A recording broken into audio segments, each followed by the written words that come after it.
मानो की तरह हीरोइन जैसा था। उसका चाल, उसका ढंग एंड उसका कलर मुझसे भी बहुत बेहतर था। हाँ तो विकास आ गए आप।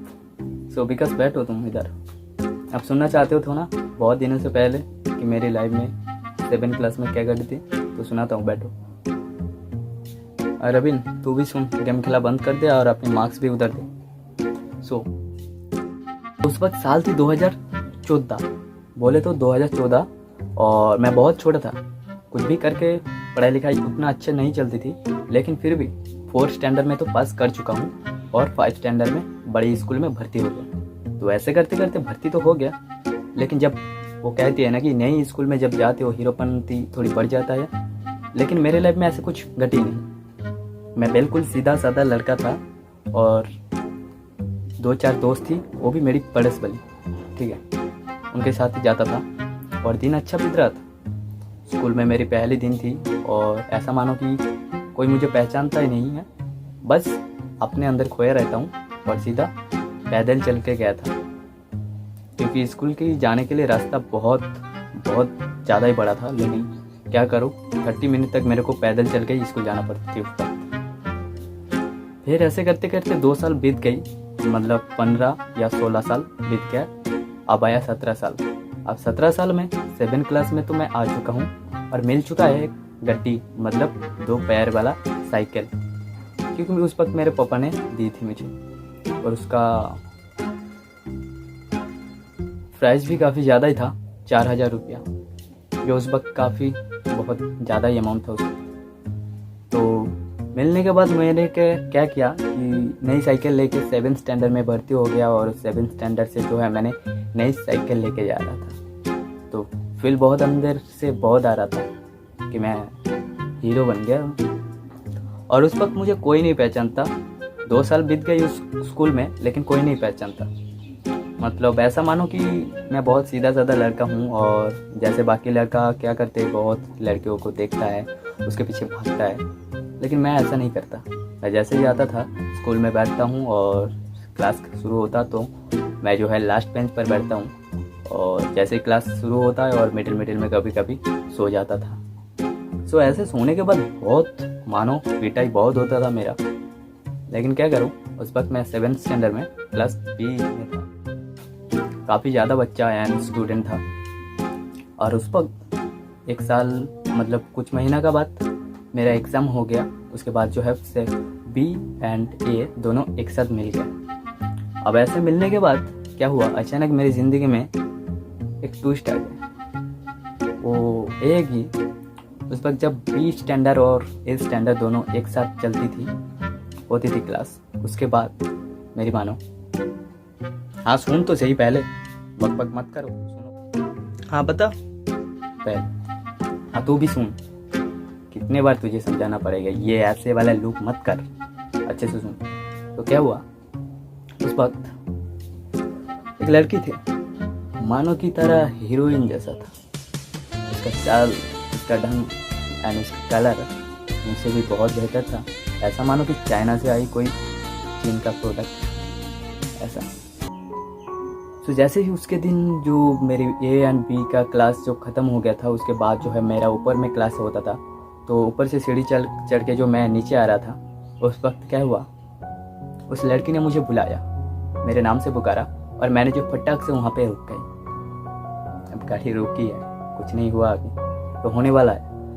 तो जैसे ही रुक गया, उसने मुझे बोला कि तुम मेरे बड़ी भैया की जैसे लगते हो। मैंने बोला ऐसा है क्या? उसने बोला हाँ बिल्कुल, तुम मेरी बड़ी भैया की जैसा लगते हो। मैंने बोला ओके, बड़े भैया बना दिया फटाक से। तो उसके बाद उसने बोला कि आज तुम्हारे साथ जाना चाहता हूँ, मतलब तुम मेरे को ड्रॉप कर दोगे क्या घर तक? मैंने बोला पगली, ड्रॉप करूँगा ना, मेरे पास कोई कार है ना कोई 2 पैर वाला गड्डी है, कैसे ड्रॉप करूँगा? सोच रहा था ऐसे, बोला नहीं उसको। तो जैसे ही सोचने पर दिमाग में एक ख्याल आया कि मैं तो लोड नहीं ले सकता। उसको सीधा सीधी बोल दिया कि मुझे लोड लेना आता नहीं है, और मेरे पास कोई गाड़ी नहीं है और कोई खटारा बाइक भी नहीं है, बस है एक साइकिल जिसमें मैं लोड नहीं ले सकता। उसने बोला ठीक है, दोनों पैदल ही चलते हैं। उसके बाद पैदल ही तो चला और मेरे दोस्त को मैंने साइकिल भी दे दिया मेरा। उसके बाद क्या हुआ, जाते जाते बहुत बातें हुई। उसने मुझे बोला कि तुम ए स्टैंडर्ड में 20 स्टैंडर्ड में कितने % मार्क्स ले आ रहा था। मैंने बोला कितना, वो कुछ होगा, पास नंबर तक आ गया था। उसने बोला कि तुम्हारा 20 स्टैंडर्ड में रोल नंबर कितना था। मैंने बोला रोल नंबर था कुछ ऐसा 9। उसने बोला 9, बहुत बढ़िया। मैंने बोला पूरी बात तो सुन लीजिए, 95 था। उसने बोला वो ऐसा है, बहुत बढ़िया। फिर मैंने भी कहा कि तुम्हारी रोल नंबर कितना था। उसने बहुत हंस के जवाब दिया कि मेरा रोल नंबर था ऐसे ही 7। मैंने बोला बहुत अच्छा, मतलब तुम बहुत अच्छा लड़की हो और बहुत अच्छा स्टूडेंट भी हो, लेकिन तुम्हें देखने में बहुत खूबसूरत लगती है, सच में कतई जहर। यस। उसके बाद उसने थैंक्स बोल के जवाब दिया और मेरे साथ पैदल ही चलते गया। उसके बाद उसने बोला कि तुम्हारे घर में कौन कौन है। मैंने बोला मेरे घर में से मैं एक लड़का हूँ और मेरा डैड है और मेरे मम्मी और मेरे बहन भी है, बड़े बहन। उसने बाद बोला कि ओ नाइस, हैप्पी फैमिली। मैंने बोला यस। मैंने उसको फिर रिप्लाई में बोला कि आपके घर में कौन कौन है। उसने बोला मेरे घर में मैं और मेरे डैडी और मेरी मम्मी, बस तीनों की। मैंने बोला वाह, कितना छोटा फैमिली है आपका। उसने बोला हाँ यस। और उसने फिर मुझे बोला कि तुम्हें पता है इस क्लास का हेड टीचर मेरा कौन लगती है। मैंने बोला कौन। उसने बोला मेरा अंकल है। मैंने बोला अंकल कैसे हो सकता है। तो मुझे समझ में नहीं आ रहा था कि वो अंकल कैसे होगा। बोले तो इसका रंग चाइना के प्रोडक्ट की जैसा और उसका रंग कई गोलूसा मोलूसा एक पापड़े जैसा, वो कैसे बनेगा। उसको पूछा मैंने कैसे हो सकता है वो तुम्हारा अंकल, उसके रंग से तो पता नहीं चलता वो तुम्हारा अंकल है या तुम्हारी फैमिली से बिलोंग करता है। उसने बोला रंग से कोई कभी किसी का औकात नहीं देख सकता। मैंने भी बोला हाँ वैसे ही कुछ है, लेकिन मेरे को क्या, ठीक है। उसके बाद बोला कि मेरा घर आ चुका है, मैं घर चलता हूँ। मैंने भी बोला ठीक है चलो। उसके बाद जैसे नेक्स्ट दिन मैंने एक पावरफुल की तरह, बोले तो एक फंडा जैसा सुबह सुबह तैयार हुआ और स्कूल के लिए निकल पड़ा। बोले तो बाबा अक्खा जिंदगी में अपना जो उड़ाजहाज था, बोले तो प्लेन साइकिल, उसको लेके भाग के स्कूल चला गया। मज़ा भी बहुत आ रहा था क्योंकि कहीं ना कहीं एक लड़की तो मेरे को देख के क्रॉस खा गई, मतलब पढ़ चुकी है। अब इसे मेरे को है बोलना बाकी है, लेकिन उसकी तरफ से बहुत सारे रिप्लाई। मेरे को उसने बुलाया था कि ऊपर आओ।